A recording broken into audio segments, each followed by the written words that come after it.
So we're going to be hooking up with some snook today. It's about 3 in the morning, tide's coming out. Using Missouri crystal minnow, tied to 50-pound mono leader, 30-pound braid. I'm just fishing these pilings right here.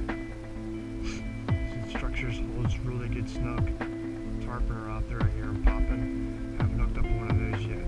But a nice feed going on right now with the shrimp probably coming through. So if you want to come out here and catch some little bit of snook, it's a spot for you guys. Now it's done. Just catch right against that wall. There we go.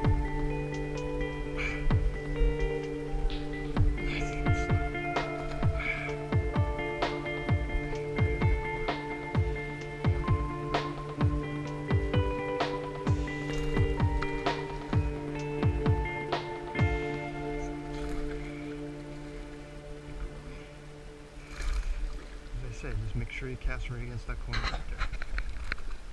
Come out there and get it. Tie lines.